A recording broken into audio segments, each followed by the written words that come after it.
বড়লিয়া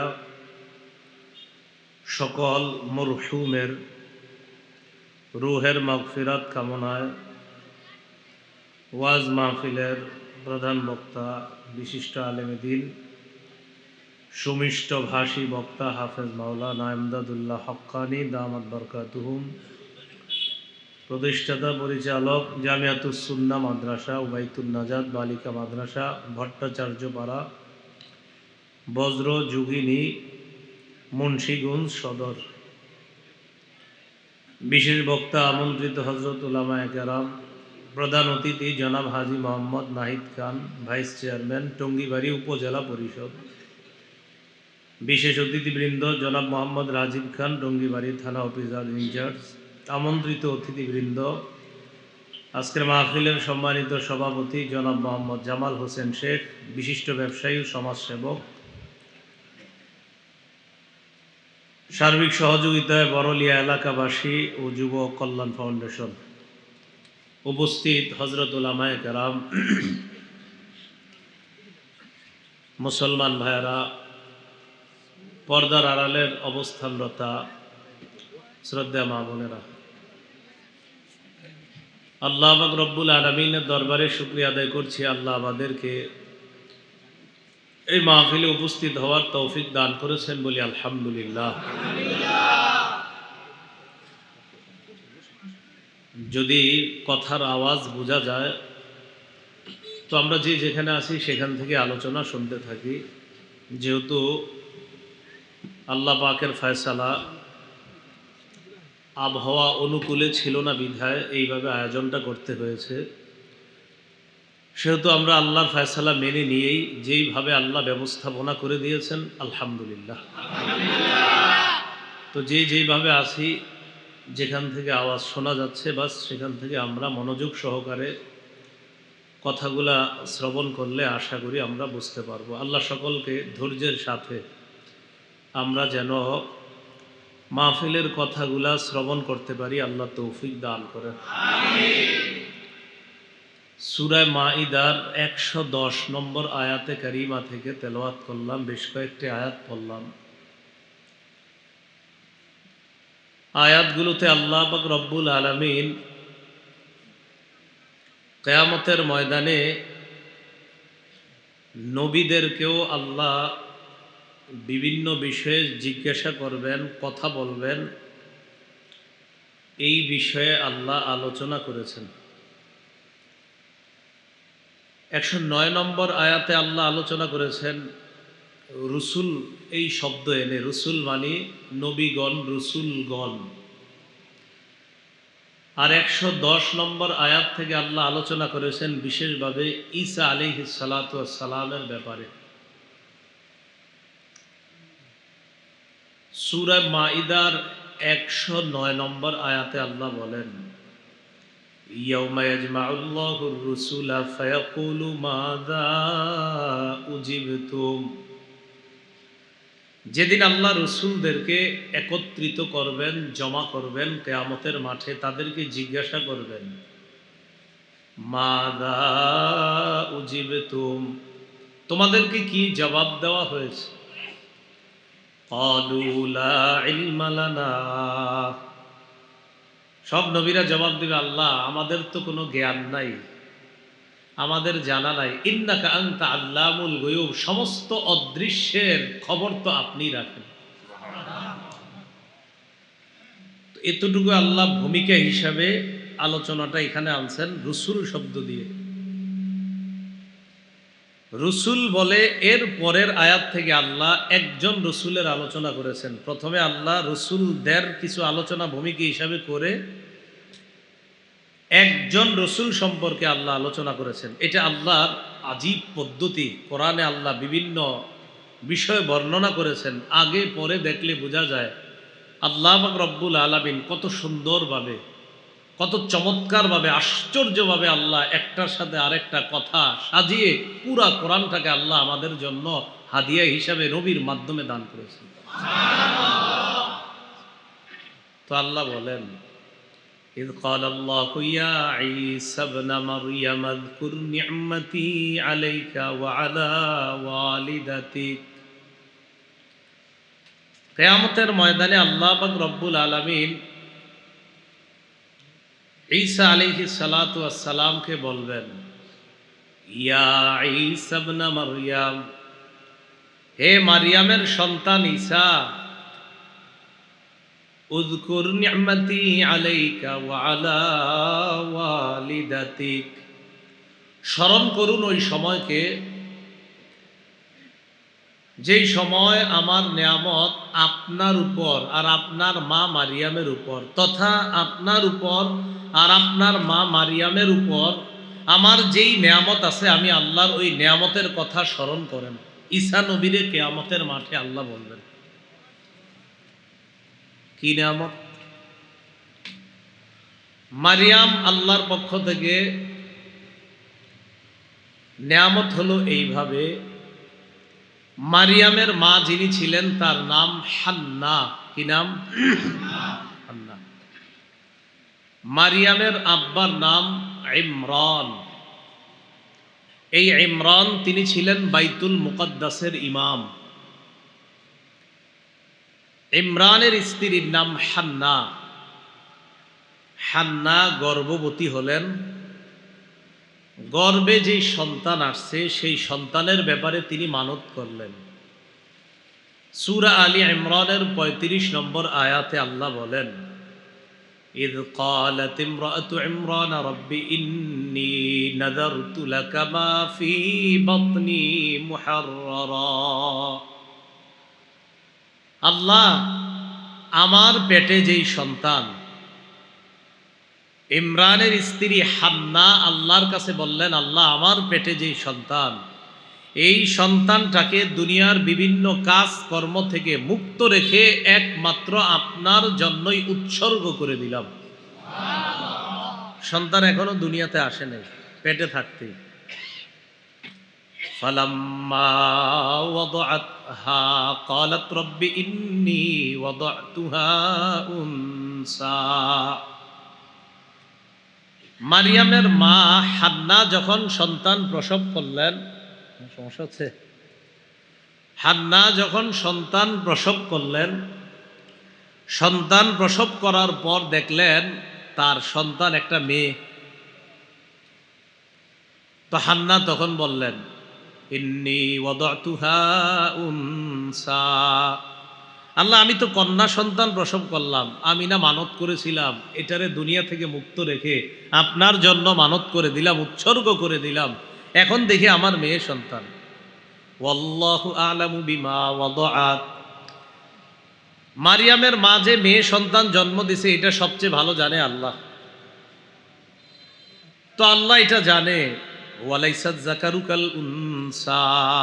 আল্লাহ বলেন, কিছু পুরুষ আছে যারা নারীদের মতো না। আরে তোমার যে মেয়ে হয়েছে এটা তো সাধারণ মেয়ে না, হাজারো পুরুষ আছে এমন যারা তোমার এই মেয়ের সমপর্যায়েরও হওয়ার সম্ভাবনা না। এমন অনেক পুরুষের চাইতো তোমার এই মেয়েকে আমি আল্লাহ দামি বানিয়েছি। যদিও তোমার এটা মেয়ে, হাজারো পুরুষ থেকে তোমার মেয়ে হবে দামি। তো আল্লাহ বললেন, ওয়ালাইসা যাকারু কাল উনসা, সব পুরুষ নারীর মতো না। মানে অনেক পুরুষ আছে এমন আর অনেক নারী আছে এমন। ইবাদত করতে করতে একটা নারী এমন পর্যায়ে পৌঁছে যায় যে একটা পুরুষ ইবাদতে তার সমপর্যায়ের হতে পারে না। আল্লাহ বলেন, আমি তো তোমাকে এমন এক মেয়ে দান করেছি, আবেদা হবে, জাহেদা হবে, তাহেরা হবে, পবিত্র হবে। শুধু তাই নয়, আল্লাহ পাক মারিয়ামকে ওই জগতে, গোটা জগতের নারীদের উপর শ্রেষ্ঠত্ব দান করেছে। ওই যে কিয়ামতের মাঠে আল্লাহ ঈসা নবীরে কয়, তোমার মার প্রতিও আমার নেয়ামত আছিল, তোমার উপরও আমার নেয়ামত আছিল, এটা স্মরণ করো তুমি। তোমার আম্মারেও আমি দুনিয়াতে আনছি, তোমার নানু চাইছিল একটা ছেলে হোক, কিন্তু তোমার নানিরে আমি দিছি মেয়ে। ঈসা নবীর নানি হান্না চাইছিল একটা ছেলে হোক, তো তোমার নানিরে দিছি মেয়ে। এটা আমি আল্লাহ নেয়ামত, কারণ তোমার মাকে গোটা জগতের উপর আমি শ্রেষ্ঠত্ব দান করেছি। আল্লাহ পাক রব্বুল আলামিন ঈসা আলাইহিস সালাতু ওয়াস সালামের উপর যে নেয়ামত দান করেছেন সেটা কি? অনেকগুলা নেয়ামত ঈসা নবীর উপর আল্লাহর। এর মধ্যে একটা হলো, ঈসা আলাইহিস সালাতু ওয়াস সালামকে আল্লাহ বাবা ছাড়া কুদরতি ভাবে কুন ফায়াকুন হও হয়ে গেছে, এই কালিমার মাধ্যমে ঈসা নবীকে বাপ ছাড়া দুনিয়াতে এনে পুরা জগতে আল্লাহ তার কুদরত প্রকাশ করছেন। ভালো করে মনে রাখবেন, এই পৃথিবীতে মানুষ সৃষ্টি আল্লাহ করেছেন, এর মধ্যে 4টা পদ্ধতি পাওয়া যায়। বলেন কয়টা? 4টা। 1 নাম্বার, কোন নারী পুরুষ ছাড়াই আল্লাহ প্রথম আদম আলাইহিস সালাতু ওয়াস সালাম রে বানাইছে। নারী পুরুষ ছাড়াই আল্লাহ কুদরতি ভাবে বানাইছে। কোন নবীরে? আদম আলাইহিস সালাম। 2, পুরুষের পাজর থেকে আম্মা হাওয়াকে বানাইছে, মানে আদম নবীর পাজর থেকে আম্মাজান হাওয়া আলাইহিস সালাতু ওয়াস সালামকে বানাইছে। তাহলে প্রথম যারে বানাইছে কোনো নারী পুরুষের সংমিশ্রণ প্রয়োজন হয়নি। দ্বিতীয় যাকে বানাইলেন আল্লাহ, আদম নবীর পাজর থেকেই বানিয়ে দিয়েছেন। 3, আমরা যারা বর্তমান পৃথিবীতে আছি, স্বামী স্ত্রীর বৈধ এক পদ্ধতিতে, আল্লাহ প্রদত্ত এক পদ্ধতিতে মানুষ সৃষ্টির যে ধারাবাহিকতা আল্লাহ রেখেছেন, রাখবেন, এটা আরেকটা। ওটা হলো 3টা। 4, বাবা ছাড়া শুধু মায়ের পেট থেকে আল্লাহ তার কুদরত প্রকাশ করেছেন, ঈসা নবীকে বাপ ছাড়া দুনিয়াতে সৃষ্টি করেছে। কয়টা হলো? এই 4 পদ্ধতি। তো ঈসা নবীরে আল্লাহ বললেন, এটা তো তোমার মার প্রতি নেয়ামত, তোমার আম্মারে আমি এমন বানাইলাম, আর তোমার প্রতি আমার নেয়ামত আছে, এটিও স্মরণ করো। কি নেয়ামত? তোমার আম্মা জনগণ থেকে আড়াল হয়ে পূর্ব দিকে চলে গেছে। ফান্তাবাজাত মিন আহলিহা মাকানান শারকিয়া। তোমার আম্মা পূর্ব দিকে চলে গেছে। পূর্ব দিকে চলে যাওয়ার পর ফাত্তাখাদাত মিন দুনিহিম হিজাবা, মারিয়াম তার মাঝে আর জনগণের মাঝে একটা পর্দা দিলেন। মুফাসসিরিনে কেরাম বলেন, পর্দা দেওয়ার 2টি কারণ হতে পারে। 1, গোসল করার জন্য। 2, পর্দা দিয়েছেন তিনি মানুষ থেকে আলাদা হয়ে একা একই নির্জনে আল্লাহর ইবাদত করার জন্য। তো মারিয়াম যখন সেখানে পর্দার আড়ালে গেলে, যাওয়ার পর ফারসালনা ইলাইহা রূহানা, আমি আমার রূহকে পাঠায়া দিলাম সেখানে, তথা জিবরিল আমিনকে পাঠাইলাম। ফাতামাসসালা লাহা বাশারান সাওয়িয়া, জিবরিল একটা মানুষের রূপ ধারণ করে মারিয়ামের সামনে উপস্থিত হলো। মারিয়ামের সামনে উপস্থিত হওয়ার পর ক্বালাত ইন্নী আউযু বিররহমানি মিনকা ইন কুনতা তাকিয়া, মারিয়াম বললেন, আমি তোমার থেকে আল্লাহর কাছে পানাহ চাই, রহমানের কাছে পানাহ চাই। তুমি যদি আল্লাহকে ভয় করো, এখান থেকে সরে যাও, তুমি পুরুষ, যাও এখান থেকে। জিবরিল আমিন জবাব দেয়, ক্বালা ইন্নামা আনা রাসূলু রাব্বিক লিআহাবা লাকি গুলামান যাকিয়া, আমি দুনিয়ার কোনো মানুষ নই, আমি তোমার রবের পক্ষ থেকে প্রেরিত ফেরেশতা। আপনি কেন আসছেন? লিআহাবা লাকি গুলামান যাকিয়া, আল্লাহর পক্ষ থেকে তোমাকে একটা নেককার সন্তান দেওয়ার জন্য আসছে। সুবহানাল্লাহ। আরে আমার সন্তান হবে কিভাবে? আল্লাহ বলছে তোমার সন্তান হবে। মারিয়াম কয়, মানে কি? ক্বালাত আন্না ইয়াকুনু লি গুলামু ওয়া লাম ইয়ামসাসনি বাশার ওয়া লাম আকু বাগিয়া, আন্না ইয়াকুনু লি গুলাম, মারিয়াম কয় আমার সন্তান হবে কিভাবে? ওয়া লাম ইয়ামসাসনি বাশারু ওয়া লাম আকু বাগিয়া, কোন পুরুষ আমাকে স্পর্শ করে নাই, আমি ব্যভিচারিণী নারীও না, আমি খারাপ নারী না। পৃথিবীতে সন্তান 2 পদ্ধতিতে হয়, হয়তো বৈধ পন্থায়, না হয় অবৈধ পন্থায়। আমার কোনোভাবেই তো হওয়ার সম্ভাবনা নাই, আমার সন্তান হবে কিভাবে? এখান থেকে আমি মারিয়ামের জ্ঞান জ্ঞান জ্ঞান কত পরিমাণ জ্ঞানী ছিলেন মারিয়াম, এখান থেকেও বোঝা যায়। জ্ঞানীও ছিলেন তিনি। জবাবটা দিলেন কি? জ্ঞান সুলভ জবাব, যে বৈধ পন্থায় স্বামী হতে হয়, অথবা অবৈধ পন্থায়, কোনো পন্থাই তো না, তা আমার সন্তানটা হবে কিভাবে? জিবরিল আমিন বললেন, কাযালিক, ব্যাপারটা এমনই। সুবহানাল্লাহ। ক্বালা রাব্বুকি হুয়া আলাইয়া হাইয়ুন, হুয়া আলাইয়া হাইয়িন, তোমার রব বলেছেন আমি আল্লাহর কাছে এটা একদম সহজ। ওয়ালিনাজআলাহু আয়াতাল লিন্নাস, এটা আমি কেন করব জানো? আমি ঈসাকে গোটা জগতের জন্য নিদর্শন বানাবো। কিয়ামতের মাঠে আল্লাহ বলবে, ঈসা তোমার প্রতি যে আমার নেয়ামত, এই নেয়ামতকে স্মরণ করো। আমি তোমারে বাবা ছাড়া কুদরতিভাবে দুনিয়াতে আনছি। এই কথা ঈসা আলাইহিস সালাতু ওয়াস সালামকে আল্লাহ বলবেন। আর কি বলবেন? ও ঈসা আলাইহিস সালাতু ওয়াস সালাম তার মায়ের পেটে গেছে। যাই হোক, যাওয়ার পর নেয়ামতটা কিরকম, যাওয়ার পর তার মা পেটে নিলেন। ফাআজা আহল মাখাদু ইলা জিযইন নাখলা, প্রসব বেদনা তাকে খেজুর গাছের গোড়ায় নিয়ে গেছে। এটাকে বাইতুল লাহাম বলা হয়, আর খ্রিস্টানরা সম্ভবত এটাকে বেতেল হাম বলে।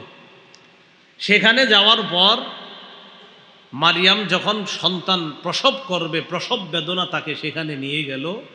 সেখানে যাওয়ার পর জায়গাটা ছিল একটু উঁচু, তো সেখানে যাওয়ার পর মারিয়াম সেখানে বসা। ক্বালাত ইয়া লাইতানি মিত্তু ক্বাবলা হাযা, মারিয়াম কয়, হায় এই অবস্থার আগে যদি আমি মইরা যাইতাম। ওয়া কুনতু নাসিয়াম মানসিয়া, আমি যদি বিস্মৃত হয়ে যেতাম, আমি যদি এমন হয়ে যেতাম যাকে সবাই ভুলে যেত, আমি কিভাবে মুখ দেখাবো এই সন্তান হওয়ার পর? আমি যদি মইরা যেতাম ভালো হইতো, এরকম বলতেছে। ফানাদাহা মিন তাহতিহা আল্লা তাহজানি কদ জাআলা রাব্বুকি তাহতাকি সারিয়া, নিচ থেকে কে যেন ডাক দেয়া, কয় মারিয়াম পেরেশান হয়েও না, চিন্তিত হয়েও না, এগুলো বইল না, এইসব বলার কোনো দরকার নাই। তুমি নিচে তাকায় দেখো, আল্লাহ একটা উৎস তৈরি করে দিয়েছে। তাকায় দেখে পানির একটা উৎস তৈরি হয়ে গেছে। উপরে খেজুর গাছ, নিচে পানি। নাও খালি খেজুর খাইবা আর ওখান থেকে পানি খাইবা। এখান থেকে বোঝা যায় গর্ভবতী মা যারা, নারী যারা, তাদেরকে আপনারা তেঁতুল না খাওয়ায় খেজুর খাওয়াবেন না। হয় আল্লাহ কেন গর্ভবতীর জন্য খেজুর গাছ দিলেন? এই জন্য গর্ভবতী নারীকে খেজুর দিবেন, তো বোঝা যায় সন্তানের মেধা ভালো হবে, মেধা শার্প হবে। খায় শুধু তেঁতুল, মেধা হয় খারাপ। মাথা রাখবেন। তো মারিয়াম সেখানে বসা, বলে দিলেন, ওয়াহুজ্জি ইলাইকি বিজিদইন নাখলাতি তুসাকিত আলাইকি রুতবান জানিয়া, গাছে খেজুর থাক আর না থাক তোমার টেনশন করতে হবে না। তোমার যখন খিদা লাগবে শুধু নাড়া দিবা, তাজা খেজুর, তুসাকিত আলাইকি রুতবান জানিয়া, তাজা খেজুর তোমার সামনে এসে পড়বে। তোমার কাজ এখানে থাকে। সন্তান এসে গেছে। এখন সন্তান যখন আসছে, আসার আগে আল্লাহ বলে দিলেন আর কি কি করতে হবে। ফাকুলি ওয়াশরবি ওয়াকর্রি আইনা, খাও, পান করো, চোখ শীতল করো। ফাইম্মা তারাইন্না মিনাল বাশারি আহাদা, কোনো মানুষ যদি দেখো, এরা ঝামেলা করবে তোমার সন্তান বাচ্চারে দেখলে। ফাকুলি ইন্নী নাযারতু লির-রহমানি সাওমা, তুমি বলবা আমি রহমানের জন্য মানত করলাম। সৌমা মানে হলো কথাবার্তা কোনো মানুষের সাথে বলবো না, এই কথাবার্তা বলা থেকে আমি মানত করলাম। ওই যুগে কথাবার্তা না বলাটাকেও সৌম বলা হতো। ফালান উকাল্লিমাল ইয়াউমা ইনসিয়া, আমি কোনো মানুষের সাথে কথা বলতে পারবো না। তো এই কথা আল্লাহ বলে দিলেন, কোনো পুরুষ কোনো মানুষের সাথে দেখা হলে এটা বলবা। ফাতাত বিহি কওমাহা তাহমিলু, বাচ্চা কোলে নিয়ে এলাকায় আসছে। ক্বালু ইয়া মারইয়ামু লাকাদ জিতি শাইআন ফারিয়া, ছি ছি মারিয়াম, তুমি কি করলা? তো ভারী অন্যায় করছো, মহা অন্যায় কাম, মানে দেখাই শুরু করে দিস। তুমি এটা কি করলা? আর স্বাভাবিকভাবে আপনারাও এটা করতেন। আল্লাহ শিখাই দিছে, কিছু বলবা না, তুমি খালি চুপচাপ থাকবা। বলবা আমি কথা বলি না, মানত করছি, এবার চুপচাপ থাকবা, কিচ্ছু বলবা না। জনগণ আইসা মারিয়ামকে খালি ডিস্টার্ব করতেছে। ইয়া উখতা হারুনা মা কানা আবুকি ইমরাআ সাউই ওয়া মা কানাত উম্মুকি বাগিয়া। ও হারুনের বোন, তোমার বাবা ইমরান তো এত খারাপ ছিল না, মনে আসেনি? ইমরান বাইতুল মুকদ্দাসের ইমাম, তিনি মারিয়ামের বাবা ছিলেন। ও মনে রাখেন, মারিয়াম দুনিয়াতে আসার আগেই তার বাবা মারা গিয়েছে। মারিয়াম দুনিয়াতে আসার আগেই তার বাবা মারা গিয়েছে। মারিয়ামকে যিনি লালন পালন করেছে তিনি জাকারিয়া আলাইহিস সালাতু ওয়াস সালাম। জাকারিয়া নবী হলেন হান্না, যিনি মারিয়ামের আম্মা, এই হান্নার ভগ্নিপতি, তার মানে মারিয়ামের খালু। তো মারিয়ামের প্রতি আল্লাহর নেয়ামত আরো আছে, অনেক নেয়ামত আছে। মারিয়ামকে মৌসুম ছাড়া আল্লাহ ফল খাওয়াইছে, খানা খাওয়াইছে, অনেক নেয়ামত আছে। মারিয়াম যখন এলাকায় আসছে, এলাকায় আসার পর তারা বলতেছে ও হারুনের বোন। একটু মনে রাখেন, হারুনের বোন দ্বারা কি উদ্দেশ্য? হারুনের বোন দ্বারা দুটি উদ্দেশ্য হতে পারে। এক, হারুন নবী যিনি মুসা নবীর ভাই, হারুন নবী, এই হারুন নবীর বংশের সিলসিলার কোনো এক বোন লাগে মারিয়াম। মানে যাইতে যাইতে যাইতে আমার ভাই অমুকে, অমুকের ভাই, এরকম যাইতে যাইতে হারুন নবীর অনেক পিছনে গিয়ে তার ভাই সম্পর্কে হয় হারুন নবী। সরাসরি ভাই না, কিন্তু আপন ভাই না, মানে আপনার ভাই অমুকে, অমুকের ভাই অমুকে, অমুকের ভাই অমুকে, এরকম। সেই হিসাবে তিনি হারুন নবীর বোন। তো এলাকার লোকেরা বলতো আর কি, ও হারুনের বোন, মানে হারুন নবীর বংশের বোন তুমি, মানে হারুন নবীর বংশের একজন বোন, ওই বংশের বোন তুমি, এই হিসাবে তাকে হারুনের বোন বলতো। এক। দুই, অথবা মারিয়ামের বংশেরই কেউ হারুন নামে ছিল, যে তার ভাই হিসাবে বিখ্যাত ছিল হারুন, সে হিসাবে হারুনের বোন। তাহলে যদি মুসা নবীর ভাই নবী হারুন হয় তাহলে কিন্তু আপন ভাই না, অনেক পরে গিয়ে কোনো না কোনোভাবে ভাইয়ের সম্পর্কে ভাই, এরকম। আর যদি বলেন আপন ভাই তাহলে হবে হয়তো মারিয়ামের কোনো আপন ভাই হারুন ছিল নামে, অথবা তারই বংশের কোনো হারুন নামে ভাই ছিল। কথাটা মনে থাকবে তো? তো জনগণ বলল, ও হারুনের বোন, তোমার বাবা তো এত খারাপ না, আর তোমার মাও তো খারাপ নারী ছিল না, তুমি এরকম হইলা কিভাবে? তো চুপচাপ, আল্লাহ তো বলছে কথা বলবেন না। ফাশারাত ইলাইহি, ইঙ্গিত করে দিস কি আমি কোনো কথা বলবো না, ওই ঈসার সাথে কথা বলো। ঈসা মানে দুধ পান করতেছে, মায়ের কোলে আস, ছোট মানুষ, 3 দিন বয়স অথবা 40 দিন বয়স, একই কথা বলবে। জনগণ বাচ্চার দিকে তাকায় কয়, ক্বালু কাইফা নুকাল্লিমু মান কানা ফিল মাহদি সাবিয়্যা, কোলের বাচ্চার সাথে আমরা কিভাবে কথা বলবো? ঈসা নবীর ডিস্টার্ব হইতেছে, এত আওয়াজ।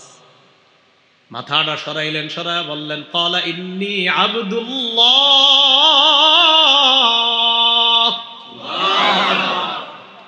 ঈসা নবী কয় আমি আল্লাহর বান্দা।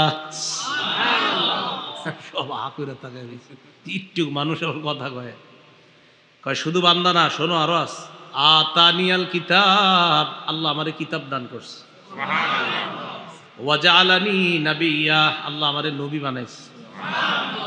ছোট মানুষ এগুলো বলতেছে, এগুলা বইলা ডইলা উনি আবার মায়ের কোলে আবার আমত। এটাই আল্লাহ কোরআনে বলছেন, ওয়া ইউকাল্লিমুন নাসা ফিল মাহদি ওয়া কাহলা। ঈসা নবী মায়ের কোলেও কথা বলছে, বড় হওয়ার কথাও, বড় হওয়ার পরেও কথা বলছে। এটা আল্লাহর পক্ষ থেকে ছোটবেলায় নাবালেগ অবস্থায় যখন কেউ কথা বলার কল্পনাও করা যায় না, ওই অবস্থায় ঈসা নবীর মুখ দিয়ে কথা বলাটা, এটা ছিল আল্লাহর পক্ষ থেকে ঈসা নবীর মুআজিজা।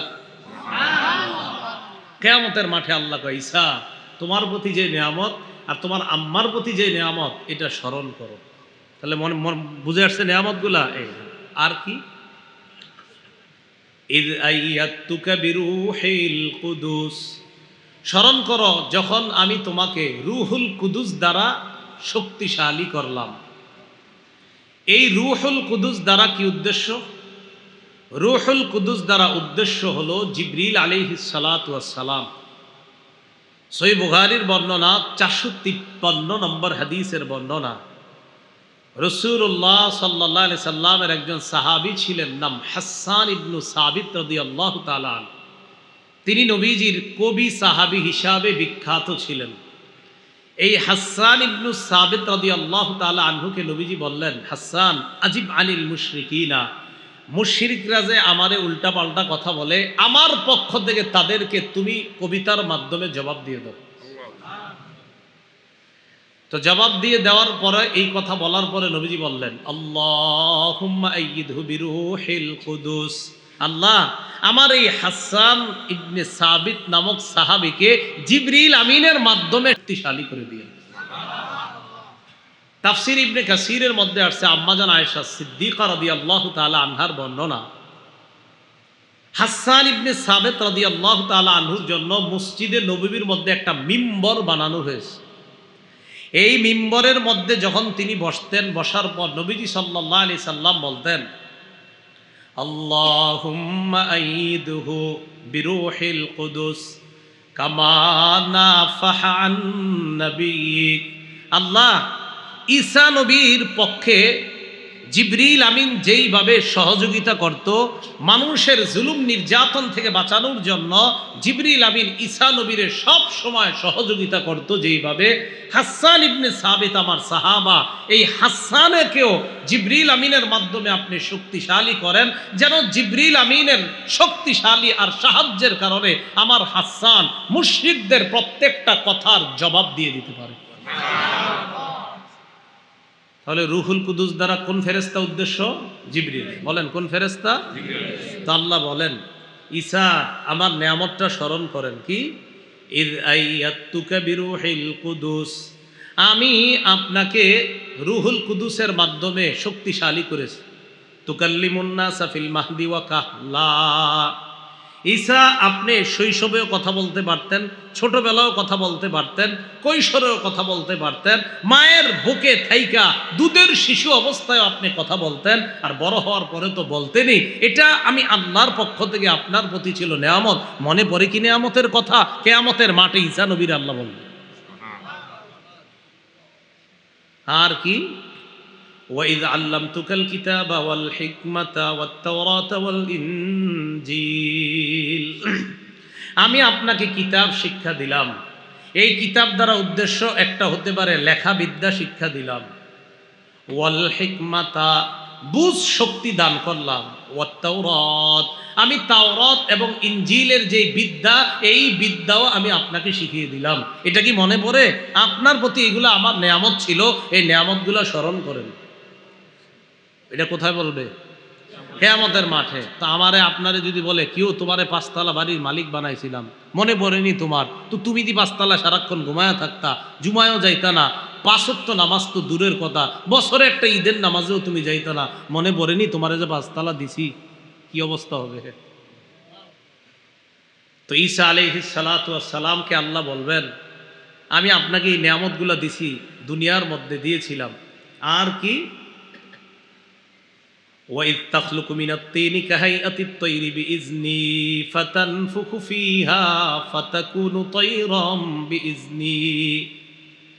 স্মরণ করুন ওই সময়কে যখন আপনি কাদা মাটি থেকে পাখির আকৃতি আপনি বানাইতেন, বানানোর পর এটার মধ্যে আপনি ফু দিতেন, ফু দেওয়ার পর ওই কাদা মাটির আকৃতি যেটা আপনি পাখির রূপ দিয়েছিলেন, এটার মধ্যে ফু দেওয়ার পর আমি আল্লাহর হুকুমে বাস্তব পাখির মতো উড়া শুরু করে দেয়।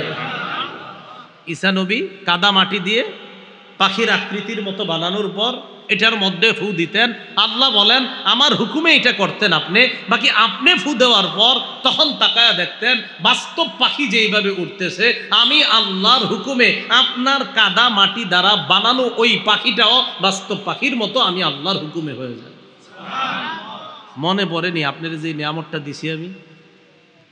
ঈসা নবীরে কিয়ামতের মাঠে বলবেন। এখন এই জায়গায় একটা মাসালা, আপনারা আবার কিন্তু পাখিটাকে আইকেন না, এটা ওই শরীয়তে বৈধ, এই শরীয়তে না। এটা ওই শরীয়তে বৈধ, এখন আর এটা কিন্তু বৈধ না যে আপনি একটা রূপ দিবেন কোনো কিছু আকৃতি কইরা, এটা কিন্তু ঠিক না। হ্যাঁ, وَإِذْ تَخْلُقُ مِنَ الطِّينِ كَهَيْئَةِ الطَّيْرِ بِإِذْنِي فَتَنفُخُ فِيهَا فَتَكُونُ طَيْرًا بِإِذْنِي وَتُبْرِئُ الْأَكْمَهَ وَالْأَبْرَصَ بِإِذْنِي। জন্মান্ধ, একদম জন্ম থেকে অন্ধ মনে করেন, এই জায়গা থেকে এই জায়গার পুরা চোখটা লাগা রয়েছে, কথার কথা এমন চোখ, যেই চোখ এইভাবে লাগা, যে চোখ দিয়ে দেখার কোনো সম্ভাবনা কখনো নাই। ঈসা নবী আল্লাহর হুকুমে হাত রাখতেন, সাথে সাথে চোখ খুলে যায়। এটা ওনার মুজিজা ছিল। ওয়াল আবরাসা বিইজনি, কুষ্ঠরোগী পুরা শরীরটা পচে যাওয়ার অবস্থা, এবং কুষ্ঠরোগীর শরীরে ঈসা নবী হাত রাখতেন। হাত রাখার পর আল্লাহর নামে হাত রাখতেন, সাথে সাথে কুষ্ঠ রোগীকে আল্লাহ ভালো করে দিতেন। এগুলা বলার পর আল্লাহ বলেন, আরো মনে করেন তো, ওয়াইজ তুখরিজুল মাউতা বিইজনি, আপনি কবর থেকে মরা মানুষকে আমার হুকুমে জিন্দা করতে পারতেন। এটা কিভাবে? কানা ঈসা আলাইহিস সালাতু ওয়াস সালাম ইদা আরাদা আন ইউখরিজা আহাদান মিনাল কবরি ইউসাল্লি রাকআতাইন। ঈসা আলাইহিস সালাতু ওয়াস সালাম কাউকে যখন কবর থেকে বের করার ইচ্ছা করতেন, অন্যরা দেখতে চাইতো, দেখিত কবর থেকে মৃতকে বের করে দেখাও, তিনি 2 রাকাত নামাজ পড়তেন। পড়ার পর আল্লাহর কাছে তিনি দোয়া করতেন। দোয়া করার সাথে সাথে আল্লাহ কবরের অনেক আগে মারা যাওয়া মানুষটাকেও আল্লাহ নিজ হুকুমে, আল্লাহ নিজের হুকুমে, নিজের কুদরতে শুধু ঈসা নবী দোয়া করতেন, আল্লাহ কবরের ওই মানুষটা বের করে দেখায় দিতেন। অনেক আগে মারা গেছে, আয়েশার সামনে দাঁড়াই দিত, কথা বলতো, আবার কবরে চলে যেত। ঈসা নবীর আল্লাহ কিয়ামতের মাঠে বলবেন, মনে পড়েনি এগুলা যে আপনারে দিছি আমি? ওয়াইদ কাফাফতু বানি ইসরাঈলা আনকা ইয জিতাহুম বিল বায়িনাত। মূল যেই কথাটা বলবো দেখেন, এই জায়গাটা আসতেছে। ওয়াইজ কাফাফতু বানি ইসরাঈলা আনকা ইয জিতাহুম বিল বায়িনাত, আমি আপনার থেকে বনি ইসরাঈলদেরকে আমি নিবৃত্ত করেছিলাম।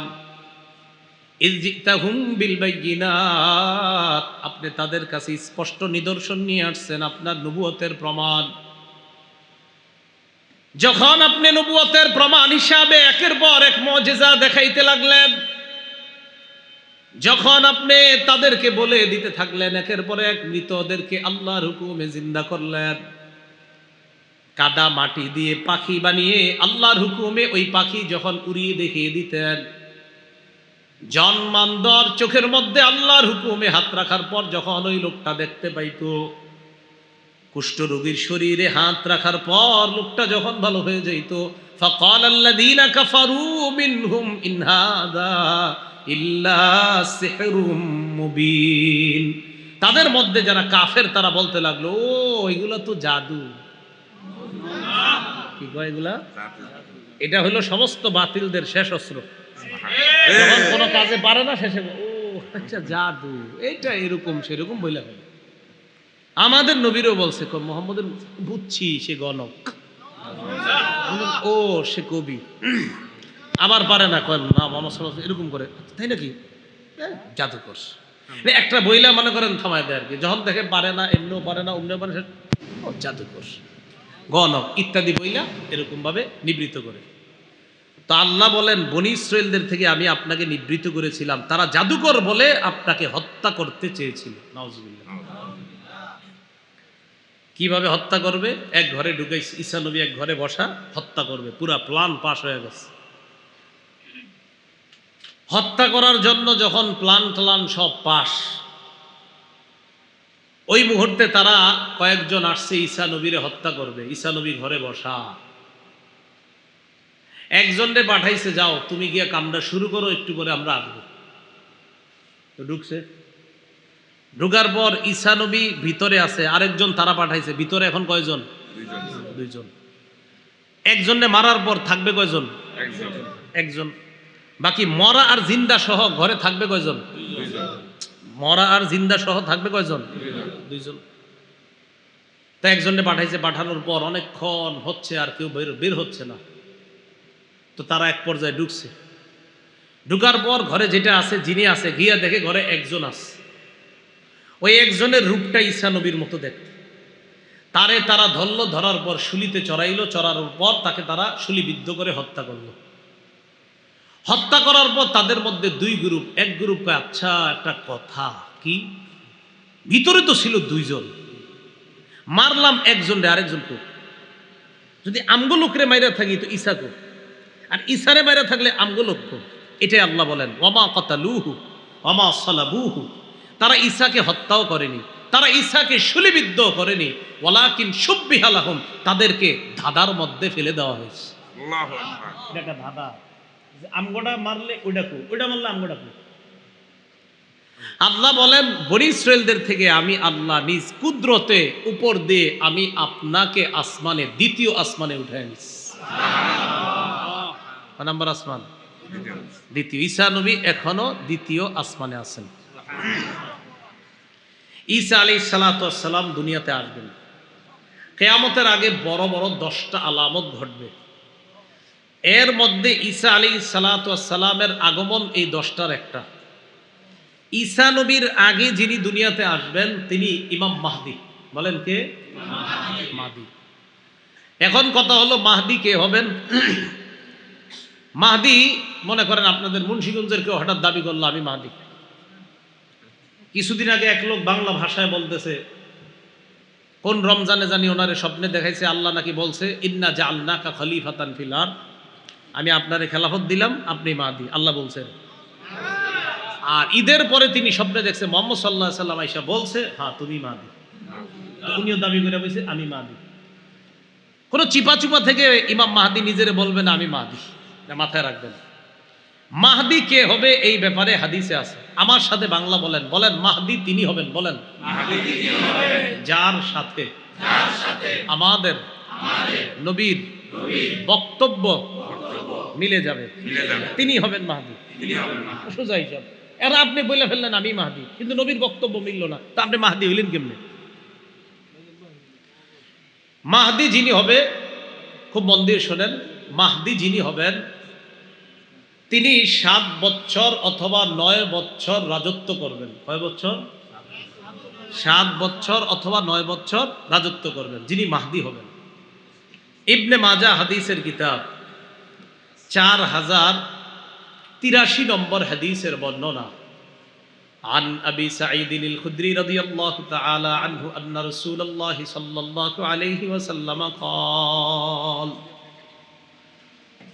আবু সাঈদ খুদরি রাদিয়াল্লাহু তাআলা আনহুর বর্ণনা, আল্লাহ নবী বলেন ইয়াকুনু ফি উম্মতি আল মাহদি, নবীজি বলেন আমার উম্মতের মধ্য থেকেই মাহদির আত্মপ্রকাশ ঘটবে, আমার উম্মতের মধ্য থেকেই হবেন মাহদি।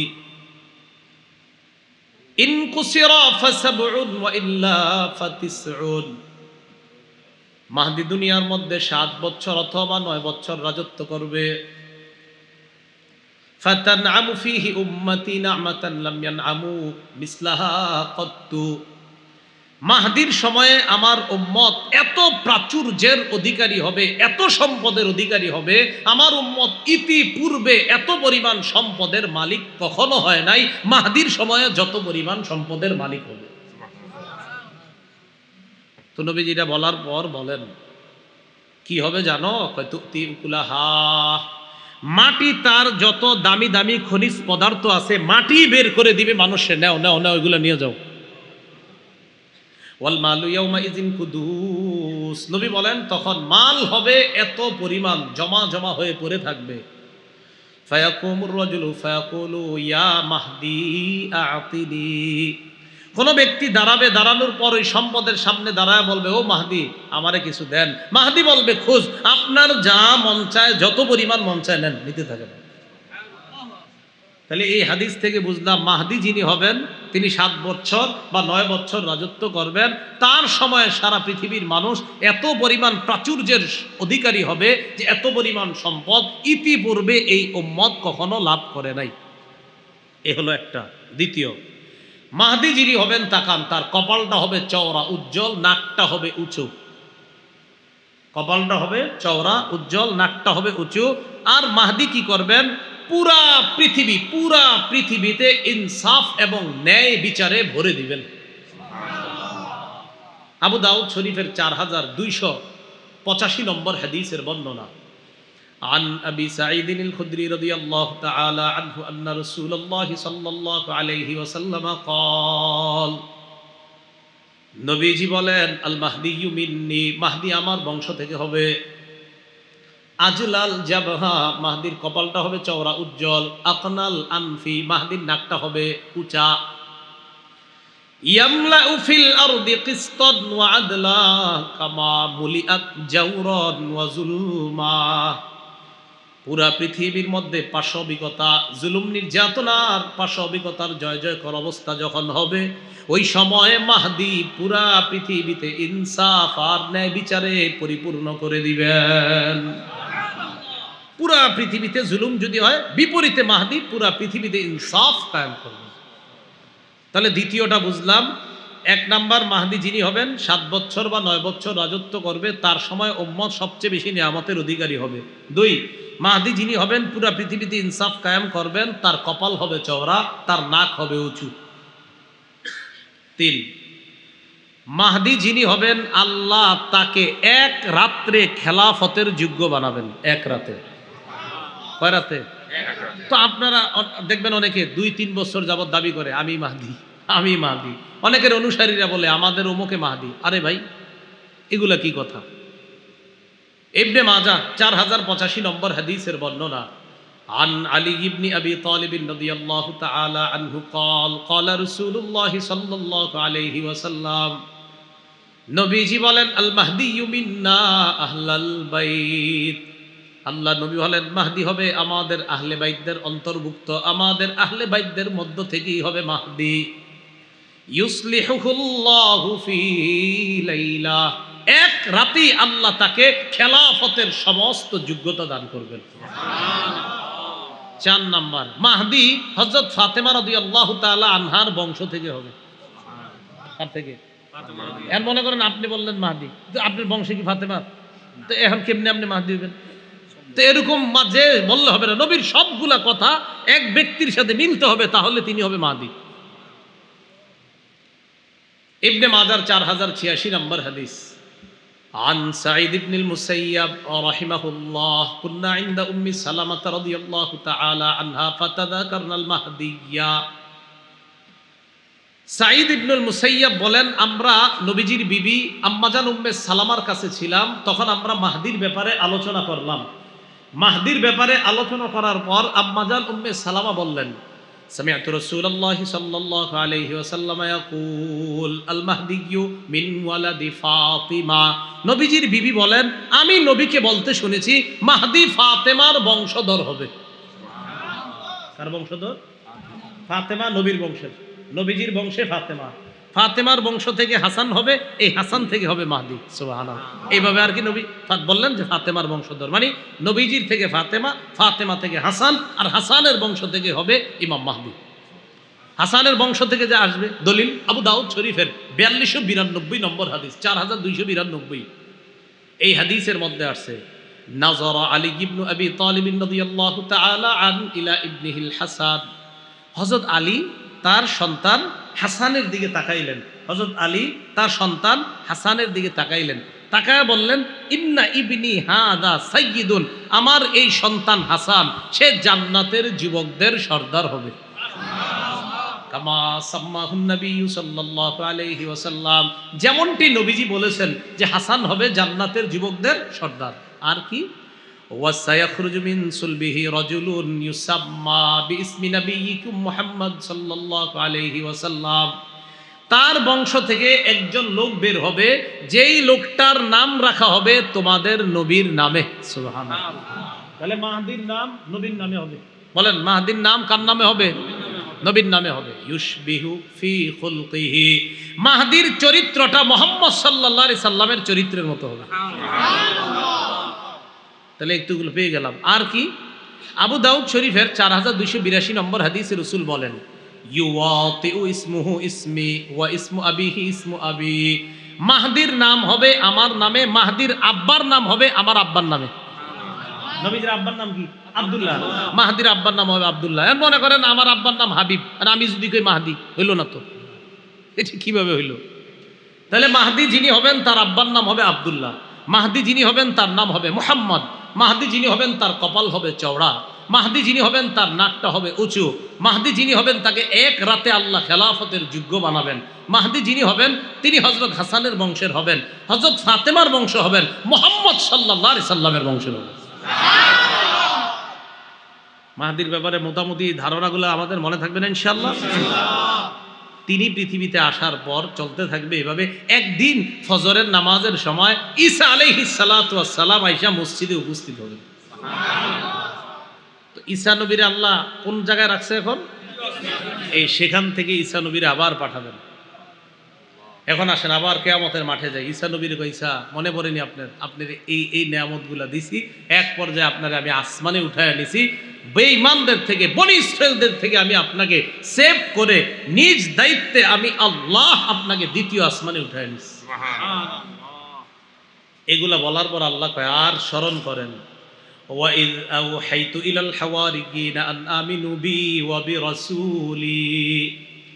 হাওয়ারিনদেরকে আমি আল্লাহ, হাওয়ারিনদের প্রতি আমি আল্লাহ উৎসাহ প্রদান করলাম, আমি তাদেরকে বুঝিয়ে দিলাম, আমি তাদের প্রতি এই মর্মে আমি তাদেরকে উৎসাহিত করলাম, তোমরা আমার উপর ঈমান আনো, আমার রাসূল ঈসার উপর তোমরা ঈমান আনো।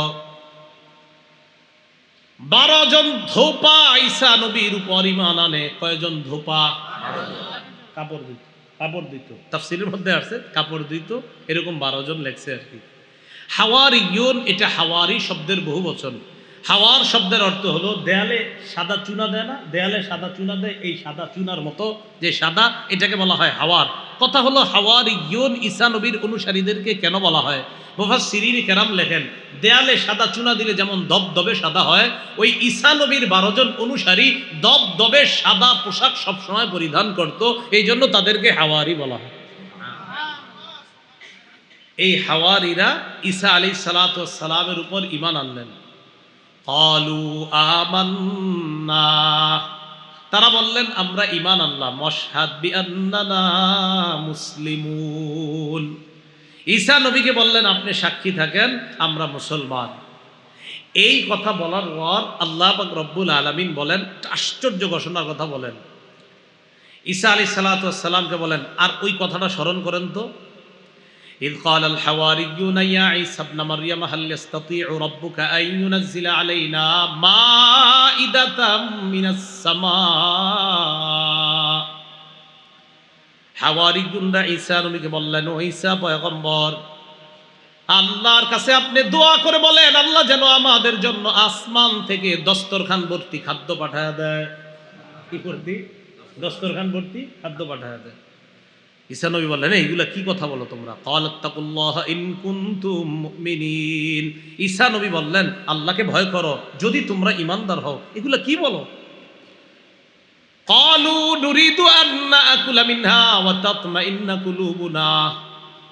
তারা বললেন নুরিদু আন নাকুলা মিনহা, আমাদের ইচ্ছা আমরা একটু খামু খান থেকে। ওয়া তাতমাইন্না কুলুবুনা, আমাদের অন্তরটা যেন আশ্বস্ত হয়, আমাদের অন্তরটা যেন ইতমিনান হয়। মানে তারা বিশ্বাসী কিন্তু ইতমিনানে কল এটা হতে পারে। ইব্রাহিম নবী আল্লাহরে বলছে আরিনি কাইফা তুহিল মাউতা, আল্লাহ আমারে আপনি দেখান কিভাবে আপনি মরারে জিন্দা করেন। আল্লাহ কয় আওয়ালাম তুমিন, ও ইব্রাহিম আপনি কি বিশ্বাস করেন না? ইব্রাহিম নবী কয় বালা, আল্লাহ বিশ্বাস তো অবশ্যই করি, ওয়ালাকিন লিয়াতমাইন্না কলবি, তবে অন্তরের প্রশান্তির জন্য একটু দেখতে মন চায়। তা হাওয়ারিয়ুনরা বলে একটু অন্তরে প্রশান্তি পাবো এই জন্য একটু দেখবো। হাওয়ারি এর বহু বচন হাওয়ারিয়ুন। আমাদের নবীজির একজন বিখ্যাত সাহাবীকেও বলা হয় হাওয়ারি। আমাদের নবীজির একজন বিখ্যাত সাহাবীকে কি বলা হয়? হাওয়ারি। মনে রাখবেন সাহাবীর নাম যদি পারেন। সহিহ বুখারীর 2846 নম্বর হাদিস, সাহাবীর নাম জুবাইর রাদিয়াল্লাহু তাআলা আন। বলেন কি নাম? জুবাইর রাদিয়াল্লাহু তাআলা আন। সহিহ বুখারীর 2846 নম্বর হাদিসের বর্ণনা, খন্দকের যুদ্ধ, মানে গর্ত খনন করছে, ওই পাশে কাফেররা, এই পাশে মুসলমানরা। নবীজি একদিন বললেন কে পারবে আমাকে তাদের সংবাদ এনে দিতে? কে পারবে আমাকে ওই কাফেরদের, আবু সুফিয়ান আর তাদের অনুসারী যারা, তাদের সংবাদ এনে দিতে? ফাকাল জুবাইর আনা ইয়া রাসূলুল্লাহ, হুজুর আমি পারবো। নবীজি আবার বললেন কে পারবে তাদের সংবাদ এনে দিতে? জুবাইর বললেন আনা ইয়া রাসূলুল্লাহ, হুজুর আমি পারবো। নবীজি বললেন ইন্না লিকুল্লি নাবিয়্যিন হাওয়ারিয়্যা, প্রত্যেক নবীর একজন বিশেষ সহচর থাকে। ওয়া হাওয়ারিয়্যি জুবাইর, আমার বিশেষ সহচর হলো আমার জুবাইর। প্রত্যেক নবীর একজন বিশেষ সহচর থাকে। আমার বিশেষ সহচর হলো আমার সাহাবী জুবাইর রাদিয়াল্লাহু তাআলা। তাহলে বলেন তো, আমাদের নবীজির একজন সাহাবীকে হাওয়ারি বলা হয়, তার নাম কি? মনে থাকবে না নামটা ইনশাআল্লাহ? তো হাওয়ারিয়িন ঈসা নবীর সাথীরা ঈসা নবীরে বললেন, আল্লাহরে বলেন দস্তরখান ভর্তি খাদ্য পাঠাইতে। কেন? খামু আর অন্তরে একটু প্রশান্তি আসবে। হা হা, ঠিক আছে।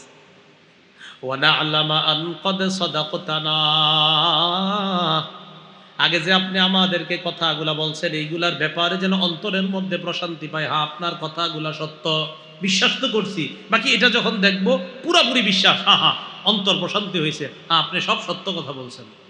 ওয়ানাকুনা আলাইহা মিনাশ শাহিদিন, আর এই ব্যাপারে আমরাই সাক্ষী হব। এই কথা বলার পর ঈসা নবী আল্লাহরে বললেন, قال عيسى ابن مريم اللهم ربنا أنزل علينا مائدة من السماء। ঈসা নবী বললেন, আল্লাহ আসমান থেকে খাঞ্চা ভর্তি খাবার পাঠায়া দেন, দস্তরখান ভর্তি খাবার। খাঞ্চা চিনেন? চিনবেন তো, দেশ গ্রামে খাঞ্চা। আচ্ছা, ওই জাতীয় কিছু একটা, খাঞ্চা ভর্তি খাবার পাঠায়া দেন। কয় কেন? তাকুনু লানা ঈদাল লিআউয়ালিনা ওয়া আখিরিনা ওয়া আয়াতাম মিন। আল্লাহ যেন এটা পূর্ববর্তী আর পরবর্তীদের জন্য আনন্দের কারণ হয়, এবং আপনার পক্ষ থেকে যে এটা একটা নিদর্শন, এটা যেন সারা পৃথিবীবাসীর কাছে এই কথাটা থাকে। এই যে আমি আপনি আজকে জানলাম যে আল্লাহ দস্তরখান ভর্তি খাবার পাঠিয়েছেন, এটা আল্লাহর নিদর্শন। সবাই যদি এরকম তাকায় দেখি আসমান থেকে খাবার আসতেছে, বলেন এটা কুদরত কিনা? তো ঈসা আলাইহিস সালাম আল্লাহরে বললেন, আল্লাহ আপনি পাঠায়া দেন। ওয়ারযুকনা, আমাদেরকে রিজিক দেন। ওয়া আনতা খায়রুর রাযিকিন, আল্লাহ আপনি উত্তম রিজিক দাতা। আল্লাহ বললেন ঈসা নবীরে, দেখেন আপনার ইমানদার অনুসারী যারা আছে তারা তো বিশ্বাস করবে, বুঝলাম। অন্য যারা আছে, ক্বালাল্লাহু ইন্নী মুনাজ্জিলুহা আলাইকুম, আল্লাহ বললেন অবশ্যই আমি আল্লাহ দস্তরখান ভর্তি খাদ্য দিব, অবশ্যই। ফামান ইয়াকফুর বা'দু মিনকুম, এটা দেখার পরেও যদি কেউ অস্বীকার করে, এটা দেখার পরেও যদি কেউ অস্বীকার করে আমারে, ফাইন্নী উআযযিবুহু আযাবান লা উআযযিবুহু আহাদাম মিনাল আলামিন, আমি এমন শাস্তি দিব যেই শাস্তি দুনিয়ার আর কাউরে দেই নাই। ঈসা নবী এই কথা শোনার পর এরপর দস্তরখান পাঠিয়েছেন কিনা এটা কোরআনে নাই।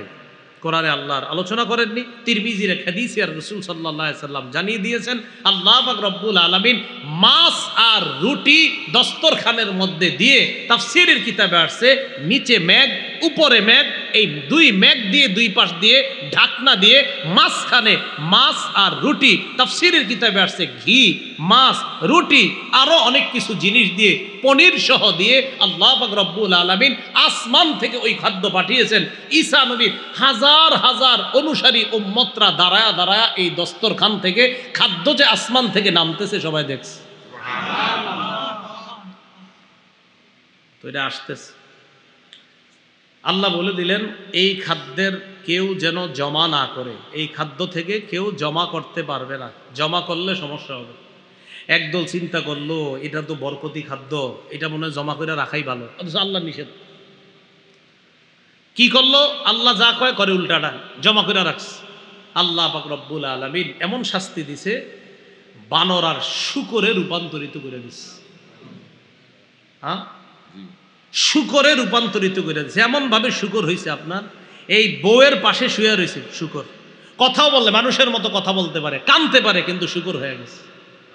আর কয় যে আমরা ঠিক করি নাই, অন্যায় করছি, ভুল করছি। ওই যে আল্লাহ বলে দিছেন, এরপরেও যদি বিশ্বাস না করে এমন শাস্তি দিব যেই শাস্তি আর দুনিয়ার কাউরে দেই নাই। তো সাবধান করে দেন, আমি পাঠাচ্ছি, অবিশ্বাস করলে কিন্তু খবর আছে। এরপরেও তারা আল্লাহর প্রতি পূর্ণ আস্থা আনতে পারেনি। তো আল্লাহ কিয়ামতের মাঠে ঈসা নবীরে কয়, আপনার এগুলো মনে পড়েনি? এই নিয়ামতগুলো আমি আপনারে দিছি। মানে ঈসা নবীর তো সব মনে আছে। তো আল্লাহ বলেন, আপনার আমি এই নিয়ামতগুলো দিছি। এইগুলা বলার পর বলবে, ঈসা আমি আপনার এতক্ষণ যেটা বললাম, এখন আপনাকে যে কথাটা বলি শোনেন। ইয ক্বালাল্লাহু ইয়া ঈসা ইবনে মারইয়াম আনতা কুলতা লিন-নাস ইত্তাখিযুনি ওয়া উম্মি ইলাহাইনি মিন দুনিল্লাহ। আল্লাহ বলবে, ঈসা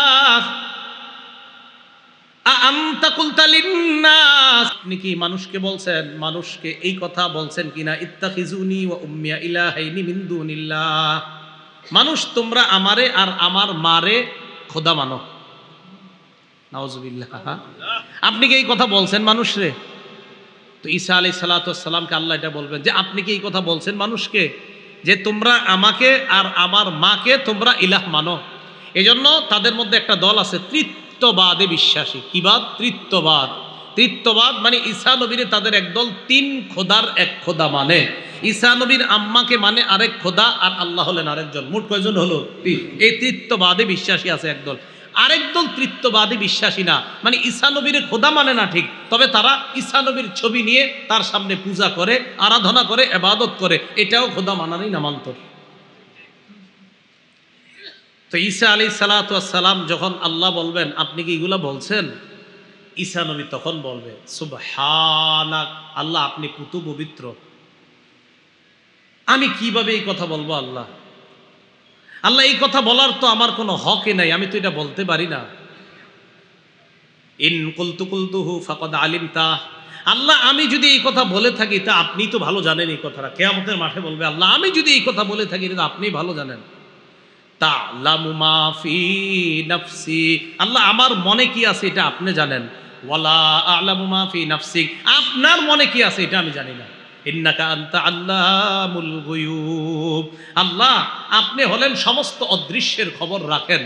মা কুলতু লাহুম ইল্লা মা আমারতানি বিহি আন ইবুদুল্লাহ রাব্বি ওয়া রাব্বাকুম, আল্লাহ আমি তাদেরকে শুধু এতটুকু হুকুম করেছি যে তোমরা আল্লাহর ইবাদত করো, যে আল্লাহ আমার রব আর তোমাদের রব, আমি শুধু এই হুকুম করছি, এছাড়া আমি আর অন্য কোনো কিছু বলি না। তাফসীরের কিতাবে আসছে আল্লাহ পাক রব্বুল আলামিন ঈসা নবীরে যখন বলবে আপনি কি জাতিরে বলছেন যেন জাতি আপনারেও খোদা মানে, আপনার আম্মাকেও যেন খোদা মানে, এই কথা বলছেন? তাফসীরের কিতাবে আসছে। এটা শোনার সাথে সাথে ঈসা নবী বলবে যখন না, উম্মতকে আল্লাহ ডাকবে, ডাকার পর বলবে উম্মত তোমাদের কি ঈসা নবী এই কথা বলছে? উম্মত কয় হ্যাঁ বলছে। যখন বলবে বলছে, তাফসীরের কিতাবে আসছে ঈসা নবীর মাথার চুল খাড়া হয়ে যাবে, যে এটি কি কয়, আমি বলে এদেরকে এই কথা বলছি।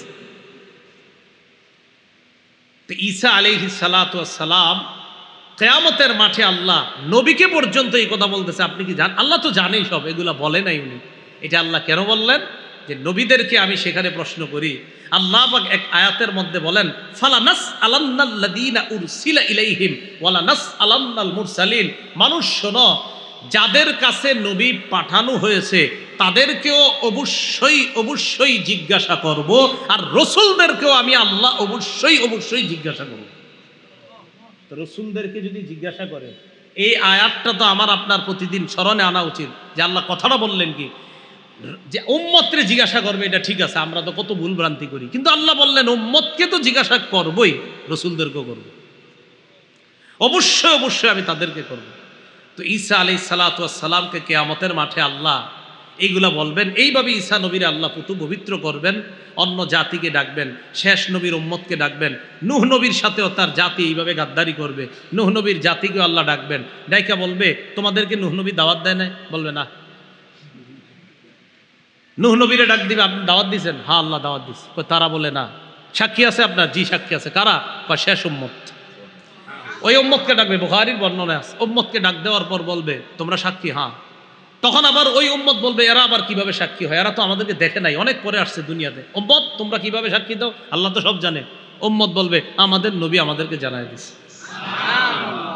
এইভাবে কিয়ামতের ময়দানে আল্লাহ নবীদেরকে জিজ্ঞাসাবাদ, দেখেন ইয়াউমা ইয়াজমাউল্লাহুর রুসুল, রসুলদেরকে আল্লাহ জমা করবেন। স্পেশালি ঈসা নবীর কথা কেন বললেন? কারণ ওই জায়গায় ঈসা নবীর উম্মত সম্পর্কে আল্লাহ আগে আলোচনা করেছেন। বুঝাইতে চাইলাম পুরো আলোচনাটা থেকে, উম্মতকে জিজ্ঞাসাবাদ করাটা এটা একটা সাধারণ বিষয়, আমগুলো তো জিজ্ঞাসা করবে, কারণ আমরা কত ভুল করি, কিন্তু আল্লাহ নবীদেরকে পর্যন্ত জিজ্ঞাসাবাদ করবে। তাহলে ভাই জিজ্ঞাসাবাদের যে ব্যাপারটা, এটা আমার আপনার প্রতিদিন স্মরণে আনা উচিত যে আমার আপনার উপর আল্লাহ কত নেয়ামত দান করেছেন, এই নেয়ামতের ব্যাপারেও কিন্তু আল্লাহ প্রশ্ন করবেন। তাহলে আসেন, ঈসা নবীরে বললেন আপনার প্রতি নেয়ামত, আপনার মায়ের প্রতি নেয়ামত একটু স্মরণ করেন। এবার কোরআনের সূরা তাকাসুরের মধ্যে আসেন, আল্লাহ কি বলেন? সুম্মা লাতুসআলুন্না ইয়াউমা ইযিন আনিন নাঈম। আনা সূরা তাকাসুর, ঠিক আছে? হ্যাঁ, সূরা তাকাসুরের শেষে আল্লাহ বলে সুম্মা লাতুসআলুন্না, অবশ্যই অবশ্যই তোমাদেরকে জিজ্ঞাসাবাদ করা হবে। এটা আমরা সবাই কি আনিন নাঈম, আমি আল্লাহ যত নিয়ামত দিছি সব সম্পর্কে তোমাদেরকে জিজ্ঞাসাবাদ করব। তাহলে বলেন তো নবীকে আল্লাহ কি সম্পর্কে জিজ্ঞাসা করছে? নিয়ামত। বলেন কি সম্পর্কে? ঈসা আপনার এই নিয়ামত দিছি, আপনার এটা দিছি, স্মরণ করেন এটা দিছি। এখন আমারে আপনার যদি আল্লাহ বলে কি বান্দা সব বাদ দেন, যদি বলে এই দুইটা সুন্দর হাত দিছি, তুমি কেমনে সুদের টাকায় হাত দিলা? আমি এত সুন্দর দুইটা নিয়ামত দিছি, হাতটা দিলা কেমনে? দুইটা চোখ দিয়ে দিই বলে আল্লাহ আমি এত সুন্দর দুইটা চোখ দিলাম, তুমি কিভাবে সারাক্ষণ অশ্লীল জিনিস দেখলা? আল্লাহ পাক রব্বুল আলামিন আমাদের সকলকে জিজ্ঞাসাবাদের জন্য প্রস্তুতি নিয়ে যেন আমরা দুনিয়া থেকে যেতে পারি, আল্লাহ তৌফিক দান করেন। আমিন। ওয়া আখিরু দাওয়ানা আনিল হামদুলিল্লাহি রাব্বিল আলামিন।